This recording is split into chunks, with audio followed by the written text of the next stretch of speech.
Thumbnail দেখে অনেকে ঘাবড়ায় গেছেন, আমি শিওর। আগে আলাপে আসি, তারপরে থাম্বনেলের মাঝে যা বুঝবেন। যমুনা টিভিতে একটা টক শো হয়, দাঁড়ে দাঁড়ে, বসে বসে না, দাঁড়ে দাঁড়ে। সব জায়গায় বসে বসে টক শো হয়, উটি দাঁড়ে দাঁড়ে হয়। উটি দাঁড়ে দাঁড়ে করে কেন জানেন? টক শো আপনাদের মনে প্রশ্ন জাগেনি কেন দাঁড়ে দাঁড়ে টক শো করে? জানেন না? আমি জানি। ডাক্তারি মতে সবচেয়ে বেশি পাদ বের হয় বসা অবস্থা। কারণটা হইলো বসলে পেটের ভেতরে চাপ বাড়ে। আপনি যখন বসেন বা একটু সামনের দিকে ঝুঁকেন, তখন পেট আর ওই অন্ত্রের উপরে প্রাকৃতিক প্রেসার তৈরি হয়। এই চাপ গ্যাসকে সহজে বাড়াই যেতে সাহায্য করে। দাঁড়াইলে এই চাপ কম থাকে। তো আবার যে কোন আছে না, অ্যাঙ্গেল, ওটা বসলে শিথিল হয়ে যায়। তো শরীরের ভিতরে প্যাসেজ আরো খোলা থাকে, তাই গ্যাস বের হওয়া সহজ। দাঁড়ায় থাকলে পেশিগুলো বেশি টাইট হয়ে থাকে, শক্ত হয়ে থাকে। তো দাঁড়ায় শরীরের ভারসাম্য ঠিক রাখে, তাই পাত বের হওয়ার পথ কিছুটা বন্ধ থাকে। খেয়াল করে দেখেন, উইকল আগে বসেই টকশো করেছিল এডিটর সাহেব। আগের একটা টকশো দেখান না, ঢাকার কসাই আসাদুজ্জামান খান কামালের সাথে টকশো, এটা দেখান। সেই সাহসী তরুণ কিন্তু আজকে অনেক কঠিন একটি কাজ করছেন। স্বরাষ্ট্র মন্ত্রণালয়ের মতো এত গুরুত্বপূর্ণ একটি মন্ত্রণালয়ের পরপর 2 বার পূর্ণাঙ্গ দায়িত্ব পালন করছেন। এখন এই কঠিন কাজটা কি করে করছেন? ওই বসে থেকে বুঝিছে যে বসলে পাত বেশি হয়, দাঁড়াইলে পাত কম হয়। এটা কথা কি জানো বন্ডি? দাঁড়ে পেদলে না শব্দ বেশি হবে, কারণ বেরোয়ার পথ তো টাইট থাকে। তার মানে বসে থাকলে পাত বেরোনোর জন্য ভিআইপি গেট খোলা থাকে, আর দাঁড়ে থাকলে বন্ধ থাকে, তাই চাপ বাড়ে, হর্ন বাজে।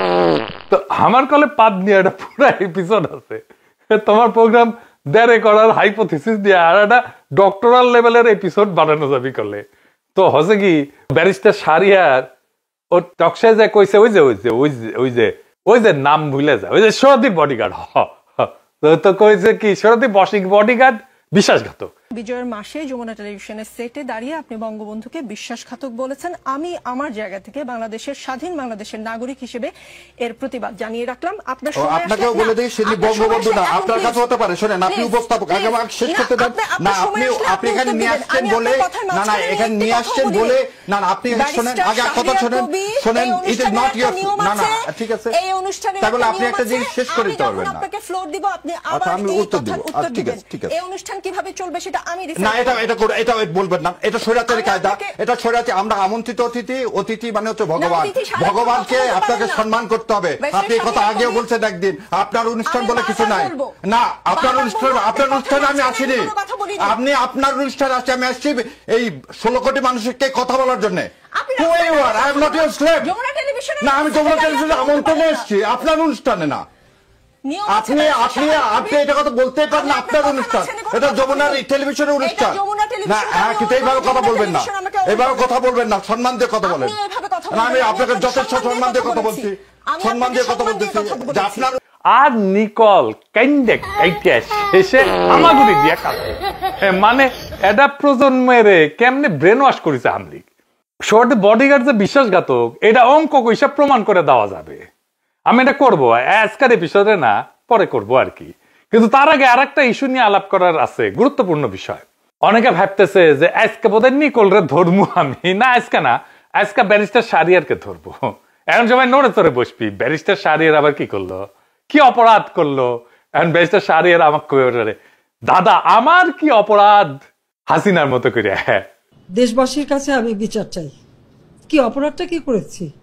আসেন ওর অপরাধটা দেখি। উনি কইছে সৈয়দের বডিগার্ড বঙ্গবন্ধু নামের যোগ্য না। এটা শেষ শোনান। তার মার মতো, তার নানার মতো এটা বিশ্বাসঘাতক। কিন্তু আমি বঙ্গবন্ধু বলতে নারাজ, কারণ উনি এই উপাধির যোগ্য না। কেন যোগ্য না? একটা করে বলবি। 73 সালে প্রথম ভোটের কারচুপি বাংলাদেশের ইতিহাসে শুরু করলো উনি। 73 সালে বিনা প্রতিদ্বন্দ্বিতায় শেখ সাহেবের বিরুদ্ধে যারা দাঁড়াবে তাদেরকে অস্ত্রের মুখে সরিয়ে দিয়ে উনি বিনা প্রতিদ্বন্দ্বিতায় জিতলেন, যেটা শেখ হাসিনা অ্যাডপ্ট করলেন। ৭৭ সালে যখন দুর্ভিক্ষ, যখন আমার বোনেরা বাসন্তীরা জাল গায়ে দিয়ে থাকে, তখন তার ছেলের মাথায় সোনার মুকুট দিয়ে বিয়ে হচ্ছে। তার মন্ত্রীরা বিদেশি ইম্পোর্টেড হুইস্কি ছাড়া খেতে পারে না, সেজন্য তাদের নাম হয়ে গেল বোতল মন্ত্রী। 22,000 জাসদ কর্মীকে রক্ষী বাহিনী দ্বারা হত্যা করা হলো। সিরাজ শিকদার কোথায় এক বলে হত্যা করা হলো। বাংলাদেশকে হত্যা করা হলো, আওয়ামী লীগকে হত্যা করা। আবার বলতেছে বাংলাদেশ এবং আওয়ামী লীগকে হত্যা করা হলো 75 সালে 24শে জানুয়ারি বাকশাল কায়েমের মাধ্যমে। সেই লোক কোনোদিন বঙ্গবন্ধু হতে পারে না। শুনেছেন, এটা একেবারে ভুল কথা। শরতের বডিগার্ড বঙ্গবন্ধু নামেরই যোগ্য। তাহলে বুঝতে হবে বঙ্গবন্ধু নামটার মধ্যে কি লুকায় আছে। ওই নামের মধ্যেই লুকায় আছে আমাদের দাসত্বের চিহ্ন। বঙ্গবন্ধু শব্দটা এমন ভাবে তৈরি এবং প্রতিষ্ঠিত এবং ব্যবহার করা হয় বাংলাদেশে, যে বাংলাদেশ রাষ্ট্রকে ভারতীয় হেজিমনি, মানে তার সাংস্কৃতিক, তার সিভিলাইজেশনাল যে ধারাবাহিকতা, তার মধ্যে ঢুকে ফেলে। এটাই হলো ভাষার ভেতরের লুকানো রাজনীতি। রাজনীতির বাহন কলে ভাষা, ভাষা দিয়েই রাজনীতি তৈরি হয়। ভাষার মধ্যেই আপনার রাজনীতি খুঁজতে হবে। আমি ব্যাখ্যায় পরে যাব, আগে আসেন আমরা এই বঙ্গ এই শব্দটার মানে বুঝে আসি, আর বন্ধু এই শব্দটারও মানে বুঝে আসি। আজকের এপিসোডের পর আওয়ামী লীগ বঙ্গবন্ধু শব্দটা আর ইউজ করবে না। হাসিনা আমলে ওর জয় বাংলা স্লোগান ইউজ করা বন্ধ করে দিয়েছিলাম। ওই একই কাজ করব আমরা বঙ্গবন্ধু শব্দটা নিয়ে। আসেন শুরু করি আল্লাহর নামে। আচ্ছা কন্ত, কেন উনার উপাধি বাংলা বন্ধু হইল না? কেন বাংলাদেশের বন্ধু হইল না? কেন বঙ্গ? আচ্ছা একটা কথা বলি, পাকিস্তান হইল বাংলা ভাগ হইল, পূর্ব দিকে পূর্ব বাংলা, পশ্চিম দিকে কি কি পশ্চিম বাংলা না পশ্চিমবঙ্গ। ওইটা কেন পশ্চিম বাংলা হইল না? আচ্ছা আপনারা জানেন রয়ের চিত্তরঞ্জন সুতার বাংলাদেশে হিন্দুদের নিয়ে একটা স্বাধীন দেশ গঠনের আন্দোলন করেছিল। নাম কি ছিল জানেন? স্বাধীন বঙ্গভূমি আন্দোলন। কেন বঙ্গভূমি, কেন বাংলা ভূমি না? কারণ বঙ্গ এই শব্দটা সংস্কৃতি ভাষা এবং মূলত হিন্দু ভারতীয় পরিভাষা, আর বাংলা শব্দটা মুসলিম শাসন পর্বে প্রতিষ্ঠিত। ভারত বাংলা বলে না, বলে বঙ্গ। আমি আপনাকে 18টা খুব বিখ্যাত বইয়ের শিরোনাম আর লেখকের নাম দেখাই। বইয়ের বিষয় বাংলা, কিন্তু শিরোনাম কি দেখেন?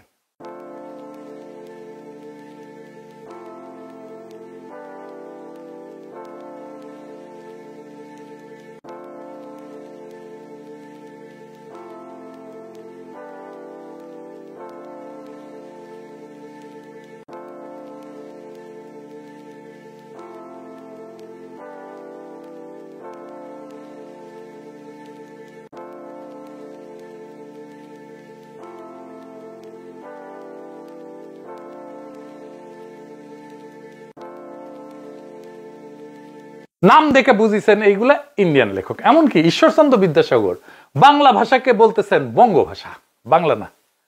কেন কেন কেন কেন? এই প্রশ্নের উত্তর পাইলে বুঝবেন যে কেন বঙ্গবন্ধু, আর বঙ্গবন্ধু মানেটা আসলে কি। বঙ্গ শব্দের উৎস স্পষ্টভাবে প্রাচীন ব্রাহ্মণিক সংস্কৃতি ভাষা। প্রাচীন ভারতীয় এটা জিও কালচারাল শব্দ। মহাভারতে বঙ্গ আছে, বঙ্গ পুরাণে আছে, রঘুবংশে আছে, বৃহৎ সংহিতা আছে, পাণিনির অষ্টাধ্যায়ীতে আছে। বাংলা নাই, বঙ্গ। মহাভারতে বলা হয়েছে অঙ্গ বঙ্গ কলিঙ্গ, এই রাজ্যগুলা এই জনপদের নাম হিসেবে ব্যবহৃত। এটাই বাংলা আসলে। তার মানে বঙ্গ শব্দটা সংস্কৃতি ভিত্তিক ব্রাহ্মণিক ঐতিহ্যের ভাষা প্রকৃতির অংশ। কালিদাসের রঘুবংশ কাব্যে রঘুর দিগ্বিজয়ে বঙ্গ দখলের উল্লেখ আছে। বৃহৎ সংহিতায় বঙ্গকে একটা নক্ষত্র এবং দিক সংক্রান্ত রাজ্য হিসেবে উল্লেখ করা হয়েছে। এই বঙ্গ ধারণাটা সম্পূর্ণই মুসলিম আগমনের আগের পরিভাষা এবং বৈদিক পরবর্তীকালের রাজনৈতিক ভৌগোলিক ধারণার একটা অংশ। আর বাংলা শব্দ এইটার জনপ্রিয়তা এবং প্রশাসনিকরণ এটা মুসলিম শাসনকালে এবং তুর্কি আফগান মুঘল প্রশাসনে এটার প্রাতিষ্ঠানিক ব্যবহার শুরু হয়। 1200 থেকে 1300 শতকের পর থেকে বাংলা শব্দটা রাজস্বের নথি, ফার্সি দলিল, তারপরে বিদেশি ভ্রমণ কাহিনী এবং পরবর্তীতে মোগল সুবা হিসাবে আনুষ্ঠানিকভাবে রাষ্ট্রীয় পরিচয়ে প্রতিষ্ঠিত হয়। ইবনে বতুতার লেখা যদি দেখেন, ওইখানে কিন্তু উনি বঙ্গ বলেননি, বঙ্গাল বলছে বা বাংলা বলছে। তুর্কি আমলে দলিল পত্রে বাংলা রাজত্ব বলা হয়েছে, সালতানাতি বাংলা। 16 শতকে মুঘল প্রশাসনে আকবরের আমলে পুরো অঞ্চলকে সুবে বাংলা বলা হয়েছে। আইনি আকবরীতে যে রাজস্ব দলিল যেটা, সেটা স্থানীয় পরিচয় বলা হয়েছে বাংলা।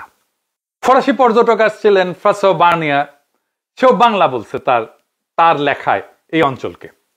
তার মানে হইতেছে মুসলিম শাসনকালে বঙ্গ থেকে বিচ্ছিন্ন হইয়া বাংলা শব্দটা রাষ্ট্রীয় ভৌগোলিক এবং জনসমষ্টির পরিচয় হয়ে ওঠে। যেখানে বঙ্গ ছিল রাজ্য বা জনপদের নাম, বাংলা ছিল দেশ জনসমষ্টির নাম। কিন্তু তারপরেও বঙ্গ শব্দটা ভারতীয় এলিট ব্যবহৃত পরিভাষা হিসেবে টিকে থাকে এবং উপনিবেশিক ভারতেও ভূগোল এবং সাহিত্যিক অভিজাত পরিভাষা হিসেবে বঙ্গ শব্দটাই ভারতীয়রা ব্যবহার করতে শুরু করে। যারা ব্রাহ্মণ, হিন্দুত্ববাদী, মধ্যবিত্ত বাঙালি হিন্দু সমাজ, ভদ্র সমাজ, যারা ইংরেজি শিক্ষিত, তাদের সাহিত্যিক চর্চায় বঙ্গ, বঙ্গদেশ, বঙ্গভূষণ, বঙ্গনারী, বঙ্গ সাহিত্য এই সমস্ত শব্দগুলো প্রাধান্য পায়। কারণ তারা নিজের পরিচয়কে সংস্কৃত নির্ভর ব্রাহ্মণিক ঐতিহ্যের মধ্যে খুঁজে পায়। বঙ্কিমচন্দ্রই বঙ্গ দর্শন লিখছে, বঙ্গদেশের ইতিহাস লিখছে। রবীন্দ্রনাথ বঙ্গমাতা, বঙ্গভাষা এই সমস্ত ব্যবহার করছে। এমনকি ভারতের স্বাধীনতার পরেও পশ্চিমবঙ্গ নাম বাংলা হয় না, পশ্চিম বাংলা হয় না, পশ্চিমবঙ্গ হয়। ভারতের সংবিধান অনুযায়ী রাজ্যের নাম কিন্তু ওয়েস্ট বেঙ্গল, ওয়েস্ট বাংলা না। কিন্তু বাংলাদেশের দৃষ্টিকোণ থেকে লজিক্যাল নাম হয়তো পশ্চিম বাংলা, তাই না? কিন্তু ভারত বঙ্গ শব্দই থেকে যায়, কারণ বাংলা শব্দটা মুসলিম শাসনকালীন পরিচয়, বঙ্গ শব্দটা হিন্দু অভিজাত সাংস্কৃতিক শিকড়, বঙ্গবন্ধু শব্দটাও তাই। বঙ্গবন্ধুর বঙ্গ শব্দটাও অভিজাত হিন্দু সাংস্কৃতিক শিকড় থেকে আসছে। ভারতের রাষ্ট্রীয় পরিচয় সংস্কৃত ঘেঁষা নাম ব্যবহার করার প্রবণতা আছে কিন্তু, যেমন ওড়িশা থেকে ওডিশা করছে, মাইসোর থেকে কর্ণাটক করছে, বেঙ্গল থেকে বাংলা করার বদলে কিন্তু তারা ধরে রাখলো বঙ্গকেই, বেঙ্গলকেই। অর্থাৎ ভারতের দৃষ্টিতে বাংলা হইতেছে ইসলামিক ভাষা, মুসলিম প্রশাসনিক ভাষা, মুসলিম প্রশাসনিক রঙে রঞ্জিত। সেই পরিচয় এড়ায় তারা বঙ্গ এই পরিচয়টাকে ধরে রাখে। যেমন আগে বলছি যে বাংলাদেশের হিন্দু পৃথক রাষ্ট্রের দাবির আন্দোলনের নাম হয় বঙ্গভূমি। এই আন্দোলন যদি হিন্দু আবাসভূমির দাবি করে, তার নাম বাংলাভূমি না, বঙ্গভূমি রাখাটাই লজিক্যাল। কারণ বঙ্গভূমি নামটা সংস্কৃতি ভিত্তিক, ভূমিও সংস্কৃত শব্দ, বঙ্গ সংস্কৃত শব্দ, এই দুইটাকে মিলায় একটা স্পষ্টভাবে হিন্দু ধর্মীয় ব্রাহ্মণিক সংস্কৃতিকে রাষ্ট্র পরিচয় তৈরি করার একটা চেষ্টা করা হয়েছিল। হিন্দু জাতীয়তাবাদী গোষ্ঠীর কাছে বাংলা শব্দটা মুসলিম সুলতানি রাষ্ট্রের নাম, মুসলিম জনগোষ্ঠীর রাষ্ট্রীয় পরিচয়। এটা মুসলিম সংখ্যাগরিষ্ঠ বাংলাদেশের ইতিহাসের সাথে যুক্ত, তাই তারা দাবি করে বঙ্গভূমি হিন্দু ভূমি, বাংলা ভূমি না। কিন্তু সেই কারণে রাজনৈতিকভাবে বঙ্গ শব্দটা তাদের পক্ষে বেশি উপযোগী। হিন্দু ইতিহাস মানে বঙ্গ রাজা, বঙ্গীয় সভ্যতা, বঙ্গদেশ, বঙ্গ সেনা, এইটাই হিন্দুত্ববাদের ভাষাগত শিকড়। আমি লিটারেচার থেকে কিছু উদাহরণ দিই। ধরেন মাইকেল মধুসূদন দত্ত, হে বঙ্গ ভান্ডারে তব বিবিধ রতন। এইখানে বঙ্গ একটা সভ্যতা ভিত্তিক পরিচয়, রাষ্ট্রভিত্তিক না কিন্তু। অর্থাৎ বঙ্গ মানে কোন রাজনৈতিক সত্তা না, বরং একটা সাংস্কৃতিক শিকড়। এই বঙ্গ শব্দটা উচ্চকিত, বর্ণময়, ক্লাসিক্যাল। আমি বলছিলাম না কলকাতার ইংরেজি শিক্ষিত, এটা মধুসূদনের ইংরেজি শিক্ষিত দৃষ্টিভঙ্গি এবং হিন্দু পৌরাণিক ঐতিহ্যের সাথে মিল রেখা ব্যবহৃত একটা লিটারারি হাই ওয়ার্ড। বঙ্গবন্ধুর বঙ্গটাও হিন্দুত্ববাদের একটা লিটারারি হাই ওয়ার্ড। এইটা শিক্ষিত হিন্দু মধ্যবিত্তের কালচারাল সেলফ ডেফিনেশন। রবীন্দ্রনাথও বঙ্গ শব্দটা একইভাবে উচ্চকিত সাংস্কৃতিক পরিচয় হিসেবে ব্যবহৃত। রবীন্দ্রনাথ যখন লেখেন বঙ্গমাতা, বঙ্গলক্ষ্মী, বঙ্গভূষণ, এই সবই সংস্কৃত ধর্মী হিন্দু পুরাণ ঘেঁষা কাব্যিক এবং অভিজাত ভাষার ব্যবহার। অর্থাৎ রবীন্দ্রনাথের লেখায় বঙ্গ এক ধরনের কালচারাল ক্লাসিসিজম। ইন্ডিয়ার যে ন্যাশনাল অ্যান্থেম আছে না, জাতীয় সঙ্গীত আছে না, ওখানে লিখতেছে সে জনগণ মন অধিনায়ক জয় হে ভারত ভাগ্য বিধাতা, পাঞ্জাব সিন্ধু গুজরাট মারাঠা দ্রাবিড় উৎকল বঙ্গ, বিন্ধ্য হিমাচল যমুনা গঙ্গা উচ্ছল জলধি তরঙ্গ, তব শুভ নাম জাগে তব শুভ আশিস মাগে, গাহে তব জয় ও গাথা। তারপরে ধরেন তার বঙ্গবাণী কবিতায় বঙ্গ আমার জননী আমার ধাত্রী আমার আমার দেশ, কেন গো মাতর শুষ্ক নয়ন, কেন গো মাতর রুক্ষ কেশ, কেন গো মাতর ধুলায় আসন, কেন গো মাতর মলিন বেশ। রবীন্দ্রনাথের কাছে বঙ্গ শব্দটা একেবারেই ইন্দো আর্য তৎসম সাংস্কৃতিক ঐতিহ্যের শব্দ, বাংলা না। বঙ্গ মাতা বঙ্গ লক্ষ্মী মোরে করো দয়া, এখানে বঙ্গ মাতা ভূমি সভ্যতার একটা দেবীকরণ, এটা জনগোষ্ঠী না, এটা কালচারাল হোমল্যান্ড।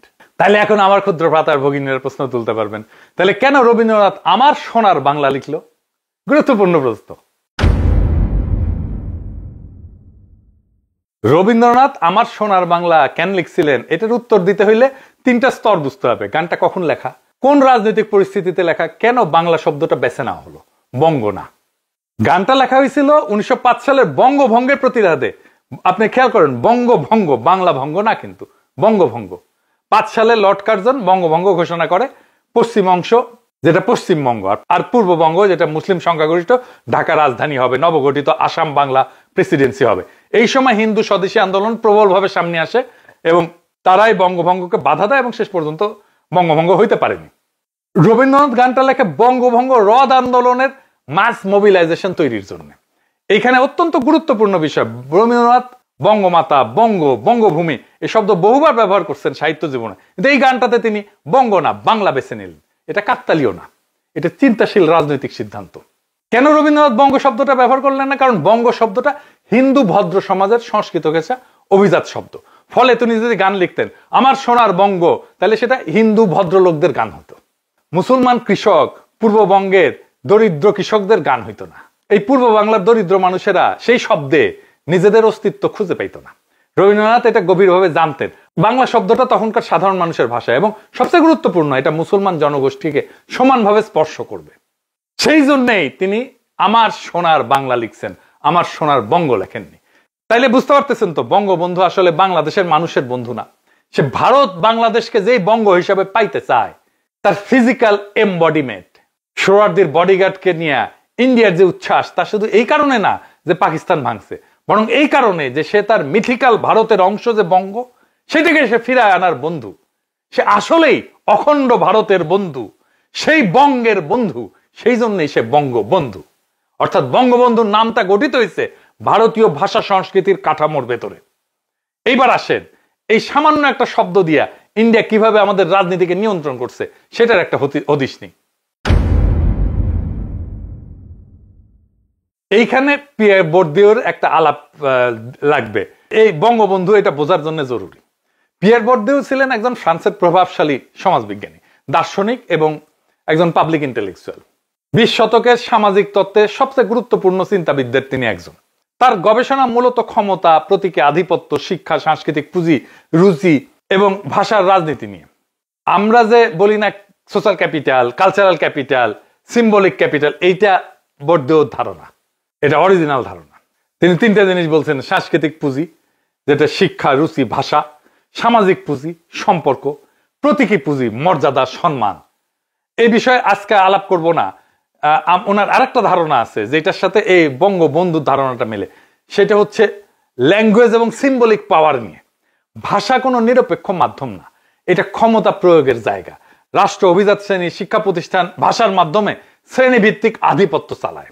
তো পিয়ার বর্দিও বলছেন, উনার একটা খুব বিখ্যাত বই ল্যাঙ্গুয়েজ অ্যান্ড সিম্বলিক পাওয়ার, উনি বলছেন naming is a symbolic act of imposition. তার মানে নাম দেওয়া, এই যে বঙ্গবন্ধু যে নাম দেওয়া, এই নাম দেওয়াটা মানে কোনো কিছুর উপরে নিজের অর্থ এবং আধিপত্য আরোপ করা। এটা এক ধরনের প্রতীকী আধিপত্য। এই বঙ্গবন্ধুর নামটা দিছে রয়্যাল লোকজন। বঙ্গবন্ধুর নামটা দেওয়া হচ্ছে একটা রাজনৈতিক প্রতীকী ক্ষমতার প্রয়োগ, এবং প্রতীকটা এমন, এই শব্দের সাংস্কৃতিক বুনন, ইন্ডিয়ার যে পাওয়ার স্ট্রাকচার, সেটার একটা মিনিং, অর্থ বহন করে। এটা কোনো আরব, পার্সিক, তুর্কি, আফগান, মুঘল বা বাঙালির লোক ভাষার শব্দ না। এটা ব্রাহ্মণ্য সংস্কৃতির ভাষিক ঐতিহ্যের শব্দ। এখানে ভাষা নিজেই একটা সাংস্কৃতিক উত্তরাধিকার বহন করে, যা রাজনৈতিক অর্থ তৈরি করে, পলিটিক্যাল মিনিং তৈরি করে। গ্রামসিও বলছেন যে একটা শব্দকে ন্যাচারালাইজ করা। গ্রামসি লিখছেন যে হেজিমনি মানে কর্তৃত্ব, এটা এক্সারসাইজ হয় সংস্কৃতি এবং কমন সেন্স দিয়ে। বঙ্গবন্ধু শব্দটা ক্রমান্বয়ে এককভাবে সাধারণ বোধে বা কমন সেন্স বানানো হয়েছে, যে এই শব্দকে প্রশ্ন করা মানে রাষ্ট্রীয় সংস্কৃতি হেজিমনিকে প্রশ্ন করা, আমাদের ঐতিহ্যকে প্রশ্ন করা। এই জন্যই নিকল কান্দে। কিন্তু মূল বিষয়টা হইল শব্দটার সাংস্কৃতিক উৎস ভারতীয়, শব্দটার রাজনৈতিক ব্যবহার বাংলাদেশের রাষ্ট্র পরিচয়ের কেন্দ্রে। ফলে ভারতীয় সংস্কৃতি বাংলাদেশের রাষ্ট্র পরিচয়ের ভেতরে সাংকেতিকভাবে স্থাপিত হয়ে গেছে। এটাই হেজিমনি, এটাই কর্তৃত্ব, এটাই সাংস্কৃতিক কর্তৃত্ব। একটা শব্দ ব্যবহার করতে করতে করতে করতে আমরা ভুলে যাই এর সাংস্কৃতিক আদি উৎস কোথায়। জর্জ ল্যাকফ একজন আমেরিকান কগনিটিভ ভাষা বিজ্ঞানী আর কি, দার্শনিক এবং রাজনৈতিক ফ্রেমিং বিশ্লেষক। ওনার অনেক তথ্য আমি আমার কাজে এপিসোড তৈরিতে ব্যবহার করি, আপনারা হয়তো খেয়াল করলে বুঝবেন পরে। ক্যালিফোর্নিয়া ইউনিভার্সিটি এবং বার্কলে ইউনিভার্সিটির ভাষা তত্ত্ব বিভাগের অধ্যাপক ছিলেন দীর্ঘদিন। তো উনার ফ্রেমিং বলে একটা আইডিয়া আছে, পলিটিক্যাল ফ্রেমিং। বঙ্গবন্ধু একটা সিভিলাইজেশনাল ফ্রেম উনার আইডিয়া অনুসারে। উনি বলছেন ফ্রেমই আমাদের পলিটিক্যাল রিয়ালিটি, রাজনৈতিক বাস্তবতাকে বুঝতে শেখায়। উনি বলছেন যে মানুষ তথ্য দিয়ে না, ফ্রেম দিয়ে রাজনীতি বোঝে। বঙ্গবন্ধু ফ্রেমটা অবচেতন ভাবে একটা সিভিলাইজেশনাল বার্তা দেয়। এই ফ্রেমের ভিতরে লুকানো সাংস্কৃতিক কাঠামো, বঙ্গ যেটা ভারতীয় ভূগোল সভ্যতার একটা অংশ, একটা সাংস্কৃতিক ধারা, বন্ধু একটা সংস্কৃত শব্দ, হিন্দু দর্শন, বেদান্তিক নৈতিকতার ভাষা। এই শব্দটার গঠনই উপমহাদেশীয় হিন্দু সংস্কৃত নেমিং ট্র্যাডিশন, নাম দেওয়ার ট্র্যাডিশন, নাম দেওয়ার রীতি। এটার রাজনৈতিক বার্তা এটাই যে বঙ্গ ভূখণ্ডকে এমন ভাবে কল্পনা করো যেন তা বৃহত্তর ভারতীয় সভ্যতার সাংস্কৃতিক অংশ। অতএব ফ্রেমটা ভাষার ভেতরে ভারতীয় সিভিলাইজেশনকে নর্মালাইজ করে ফেলে। এটা আরেকটু গভীরে বুঝে দেখি। একটা শব্দ কিভাবে একটা দেশকে একটা নির্দিষ্ট সাংস্কৃতিক ধারার ভেতরে ঢুকায় দেয় এটা বোঝা দরকার।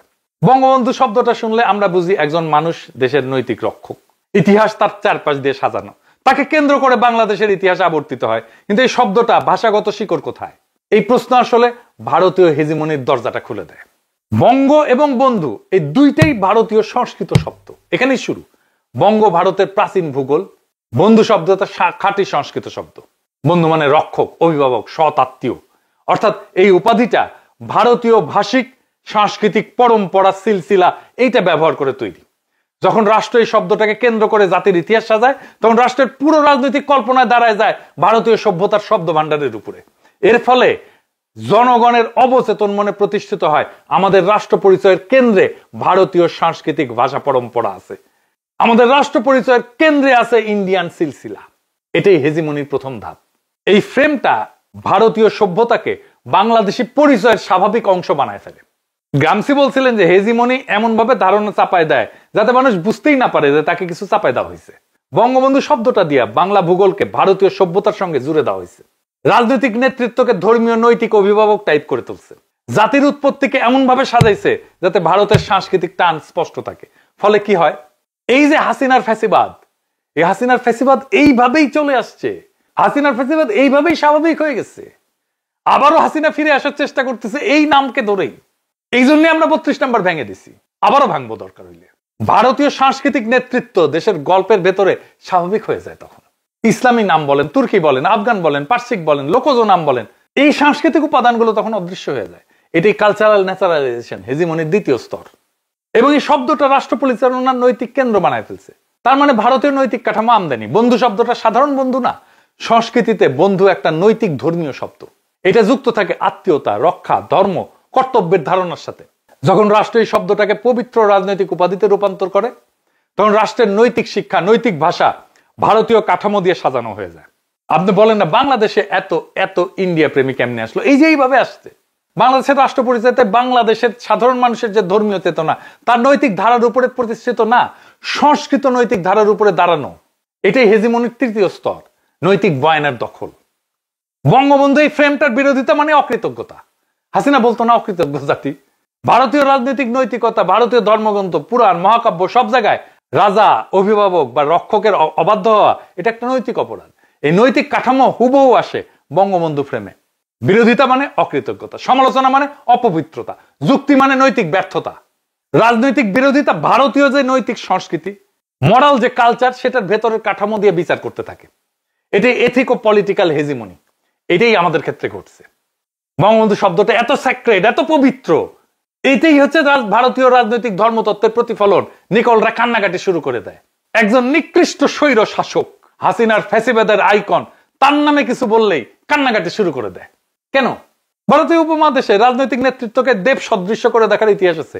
রাজা মানে ধর্ম রক্ষক, মহাত্মা মানে নৈতিক অভিভাবক, গুরু, বন্ধু, পথ প্রদর্শক। বঙ্গবন্ধুর নামটা ঠিক এই জায়গাটাই দখল করে।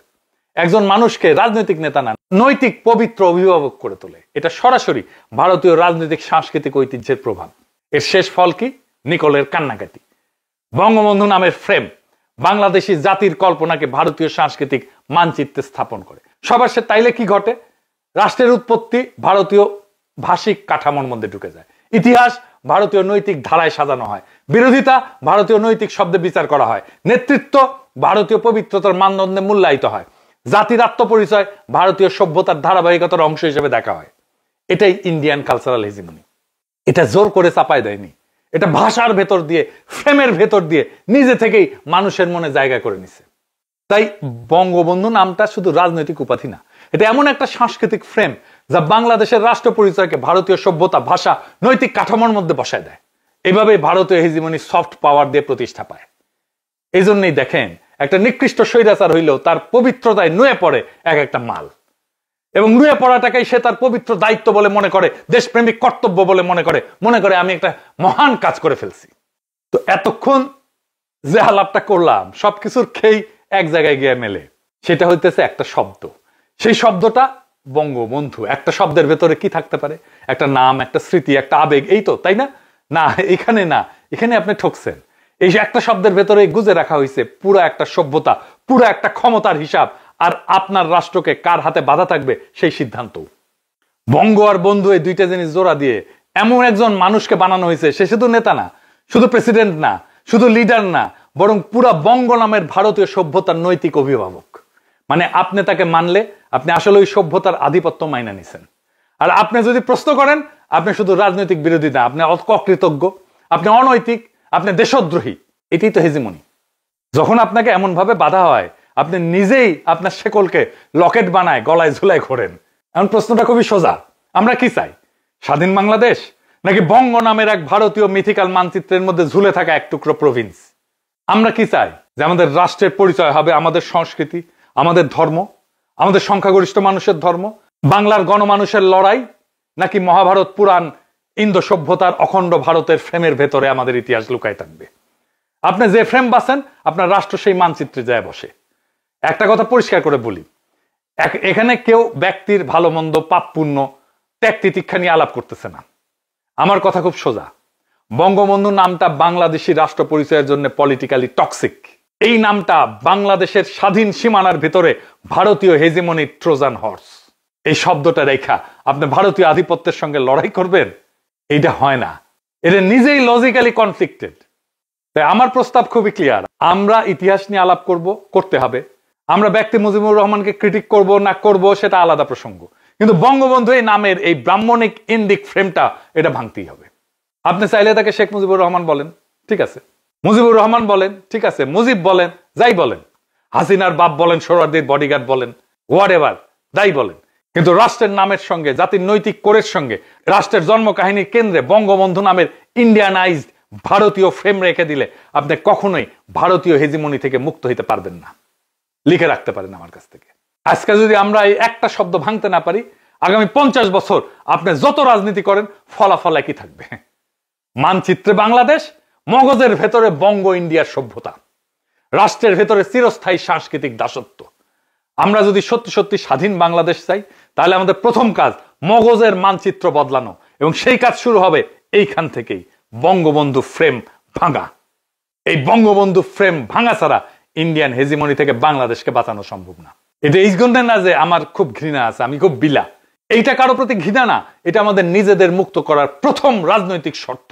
আর এই শর্ত পূরণ না করলে 24 জুলাই বিপ্লব ব্যর্থ হয়ে যাবে। ইনকিলাব জিন্দাবাদ।